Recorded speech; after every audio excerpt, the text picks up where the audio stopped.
Hi, I'm Jay Hill, and I'm here with my good friend, not Dave Rutherford this time. My partner is unavailable for the show, so for the first time ever, we've got a special guest. Monty Solberg is here joining us today, and we're going to be talking about SNC Lavalin, the scandal that is rocking Ottawa and the nation. Monty is a former colleague and an existing colleague of mine. He was the Member of Parliament for Medicine Hat for 15 years. He was a cabinet minister, federal cabinet minister, along with myself for 3 years at the end of his political career.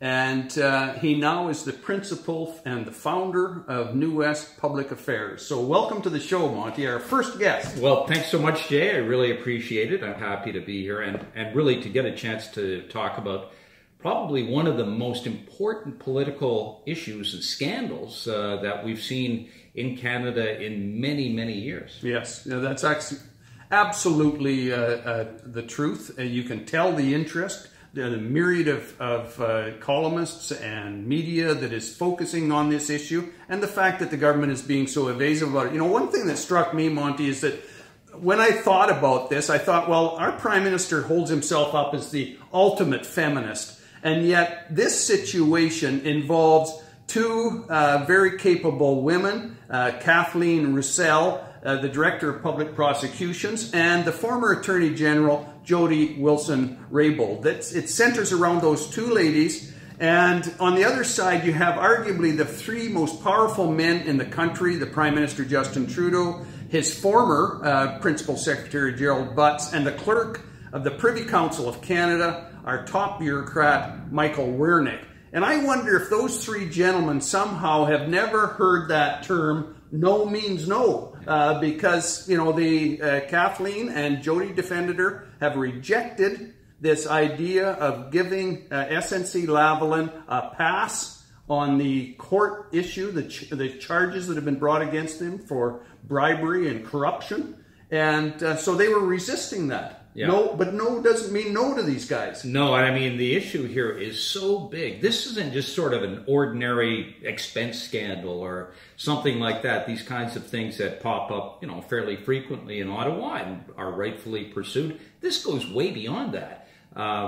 You know, this is an issue of that really goes to the fundamentals of why governments were established, or modern governments were established. They were established in large part, to make sure that powerful people, typically kings, men, were not able to just go and take and do whatever they want. You know, there's that famous quote from John Adams that, are we going to be a government of laws or a government of men? And right now we're trending in Canada to being a government of men, and we can't afford that. I mean, that's a big reason why you know, these revolutions in the U.S. and in France back in the day were fought, and we've paid a big price to get to this point. We can't give it up, so it's important to shine a very bright light on this. Yeah, and I agree 100%. I think that as a nation, we're on a very slippery slope. And the fact is that a core of our democracy is the separation of politics and political influence and lobbying, separating that from our justice system.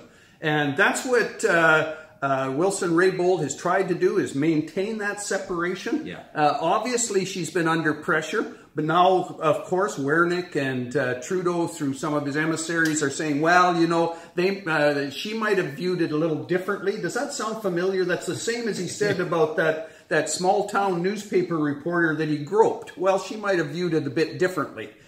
So we're on a slippery slope here between having a third-world dictatorship where they can interfere with our justice system. Yeah, and what's at issue here is all three of the people involved, all three of the men involved, are alleged to have gone to her and said, you know, you need to take into account the economic impact if executives from SNC are actually implicated and ultimately found to be guilty and all the rest of it. So, you know, the idea is you're not supposed to do, we've all seen this, you know, we've all seen that statue, Jay, of Lady Justice. You know, right. They're blindfolded with the scales, making sure that the blindfold doesn't allow her, in this case, to take into account, you know, somebody's station in life, how influential they are, what province they come from, their socioeconomic status, etc., and certainly not whether or not there's an economic impact in terms of jobs.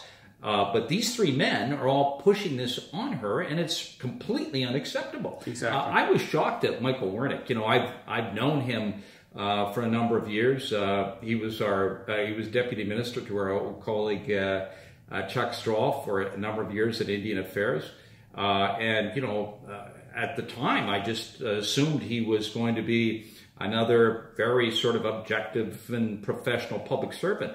That testimony before the Justice Committee was shocking to me. Oh. I just can't believe, first of all, that he came out and with this complete non sequitur, not connected at all to the issue of the day, talking about the rhetoric in politics, which we all acknowledge is over the top and bad. But for him to then go on and really freely admit that he did actually pressure Wilson-Raybould with this economic argument, and even sort of boast about the work that Carolyn Bennett was doing, he's gone way beyond the pale. It's ridiculous. So many questions that we've got to get to. But we would ask that you, if you like what we're saying and you like where we're going, especially on this huge scandal, hit the subscribe button down in front of Monty there. And we'd love to have you follow our show. So thanks, Monty, and thank you.